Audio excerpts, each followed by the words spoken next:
Happy Sunday, everybody. I hope you're all well. And I just wanted to check in and talk to you about how I'm feeling about my radiotherapy sessions coming up. So, in 2 weeks, hopefully, I will have an appointment to get my tattoos. You get three, and measurements and all of that for the machine that I go into, or whatever radiotherapy machine. And then 2 weeks after that, approximately, I will have my radiotherapy. So I woke up Saturday morning, which was yesterday morning, and decided after my Friday appointment with my oncologist, I decided, no, I'm not doing radiotherapy. That's it. No way. After all, she told me that, was at risk. So I was basically told that I will be I have a fire on, by the way, just so you know, 1st of June, I have the fire on. It's quite cold, to be honest, here in Scotland. But she told me that wherever the lump is placed, it is going to put my heart and my lungs at risk of damage. So, and it says that, and it's quite rare, and it's a very low percentage or whatever, but that's in general. So the oncologist was just saying that, well, she drew a chart and showed me how much of my heart and how much of my lung would be in the radiotherapy.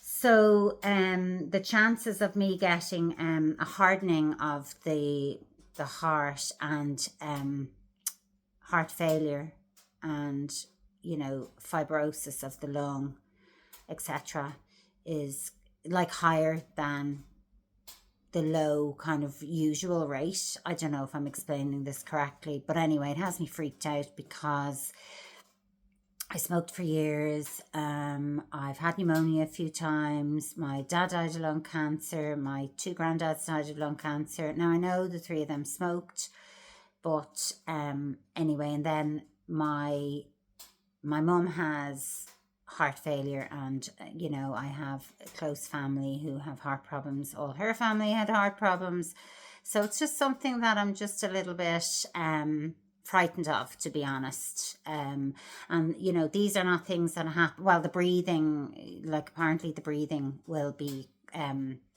challenged for the first while after the radiotherapy, but that apparently subsides because it's affecting the lung.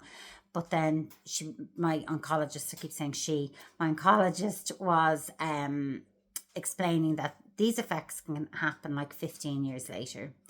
So I was like, no, right, I've decided. I was looking it all up and everything else, and then I couldn't sleep Saturday night, and so during the night I was on my phone, I was Googling and everything else, and the chances of the cancer coming back without doing radiotherapy is high enough, like, it's 1 in 10, which is, and that's within, I think, the first certain amount of time, but as time goes on, I think, the chances of coming back are, I don't know, higher or something. I don't know, but look, I did know everything until I sat in front of this video. I had it all. I should literally write notes, but so now I'm kind of going, no, I'm definitely doing it. And then the fear, I'm just afraid because, you think when you get cancer and you get a really good outcome, like you're told you have a really good outcome, and that's fabulous, and I am very grateful for that. But then I was thinking, like, I'm going to get back into being healthy and, lose the weight I need to lose, and, and then I'm thinking, but what if I can't breathe, and what if I have a heart problem? And I know people are saying, like, that may not happen, etc. But, do you know when you're intuitively know stuff, you just intuitively, and I think I have this fear about my heart anyway, and I have a fear about my lungs because of my mum and my dad. And my dad died when I was 12, so I kind of carried that. We've had a lot of cancer in my family, so I've carried that fear, and so it's really like caught between a rock and a hard place, really. So it's like, I really want to do radiotherapy and everything that I can to stop cancer coming back. And I think the game changer for me was because so many questions I have. And then I was lying in the bath, I think on Saturday, and I was like, another idea popped into my head, was like, and I am watching YouTube videos as well of like doctors, oncologists who are giving information about this, and some doctors, oncologists who have gone through breast cancer and the same type as me, etc. So I'm watching all of that, and they talk about, it's a real fear. I think, it is a fear, and like one side of me wants to say I'm absolutely fine, I'm okay, I'm grand, and then the other side is saying I'm completely and utterly freaked out, and I'm trying not to be stressed, and yet I am stressed, and it's in me somewhere. I'm carrying this kind of tension, and at the back of my mind there's always that thing of like, what ifs, and I know all the positive things to do and not to focus, and I don't, but sometimes when you go to sleep and close your eyes, all that stuff comes up and comes out. So the game changer for me was, I thought, okay, I'm going, do you know what, because I did say to my oncologist, I said, can my type of cancer, because it's an estrogen positive and progesterone positive cancer, I said, and I'm taking like an estrogen blocker, and I'm going to do the radiotherapy, and I just said to her, like, can that cancer, if I didn't do the radiotherapy, would that spread? Like, would those particles, if there were any there, would it spread? Which I know it would. And she said yes. And I said, would it only spread in the breast? And would it only be the same type of cancer? And she said yes. So then my little head said, sure, I'll be going back for yearly checkups. It's a very slow growing cancer, so that's fine.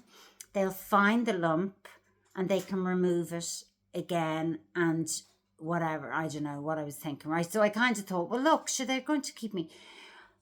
But I then researched, I'll say, this type of cancer, can it spread? And if so, where? And it said this type of cancer, and maybe every type of cancer, I don't know, but my type of cancer that I have or had, whatever that was in there that they took out, that hopefully is gone, if not mostly gone, and the radiotherapy will take the rest, but that cancer can spread to the lungs, the bones, the liver, and somewhere else. But it's, for me, the worry is it's right beside my lung, and it's on a bone. It's actually it was literally on the bone, so they couldn't even get in behind it to try and check the margin where they want to check is it free of cancer cells. So as I said, they only got around there, but they couldn't really get in the back. They did a tiny bit, I think, but so they never got the proper margin to really tell me it's completely gone. So I just thought, well, that can literally grow and go into my bone and my lung. Like, of course, I'm, a bit dramatic, but I'm realistic. So I thought, okay, game changer.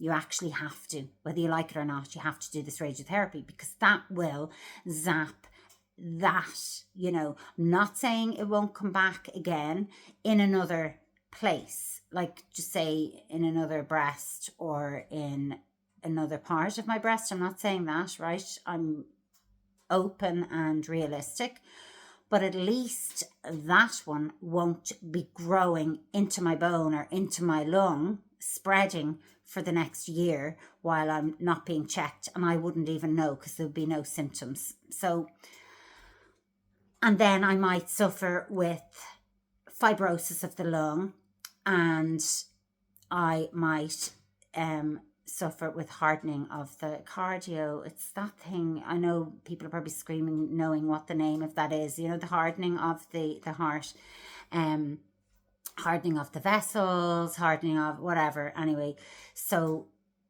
part of me just thinks, oh, you know, I have to just trust and pray and really get back into my spiritual stuff. You know, I've done a lot of praying, and I've really just tried so hard to, you know, trust the universe. And I do, and I take my medication every morning. I do bless it and ask God to bless it, and the angels and everything, that it's only good goes into my body and not the horrific side effects that can exist. So that's me. And I just want to say that I cut my hair again yesterday, shorter. It's actually gone a bit curly now, but it was, whatever way, it was actually really, yesterday, it was kind of, when I literally did it, it looked really high. So I kind of blow dried it, and it was high, and there were layers, and I, you know, put my hair into the ponytail to get the layers, you know, the ponytail down here. And but I don't know why the layers didn't go this side as well. So this one, if you look, there's no real layers there. There's a few, like tiny few. There are layers, but not that many. And then this side, the layers are quite dramatic. But what I did was, I had my hair in the middle parting, and I brought the ponytail to here, and I cut the way you're supposed to, I think. So I don't know why, but I would really like if I could do that to this side as well. Or maybe it's just not supposed to be like that. I don't really know. But it was nice, and it was full, and it gave me, it looked like my hair was a lot thicker. I would like to go a little bit shorter, not necessarily at the front, but I would like to kind of cut from there down, and I'd like to do that myself as well, because I'm experimenting. I think it's just nice to be able to do all these things while I'm sick and can't do anything. And you know, I have a great day of doing stuff. You know, like yesterday I made my juicing, and I went to try and get organic vegetables, which I went to a shop, and that was on the internet for organic vegetables, and it was a vegetable and fruit shop with, you know, all these kind of vegan things, and it was like a health store, but all of their vegetables and fruit were not organic, unfortunately, anyway. And so, but I did that, and you know, today I'm just exhausted. So, you know, like I get one good day, and then the next day I'm not that energetic. So I'm trying to be positive. So, you know, I'm grand, and I'm good, and I'm watching a thing on Netflix. Actually, I'll just let you know what it's called. It is called Rotten Legacy, and it's kind of good. I love the actor in it. It's Spanish, and he's an amazing actor. The main character, I forget what his name is, but he's a really, really famous. He's 68. He's very famous, and I just, yeah. So I'm doing that, and I have fire lighting. My beautiful cat is asleep beside me. James, he is just gorgeous. I might put a little photo up of him, and Teddy's having a great time as well, you know. So thanks everybody, and it's just so nice to be able to do this and to feel connected to you. So I appreciate you listening, and I shall talk to you tomorrow, hopefully. Take care. God bless. Bye bye.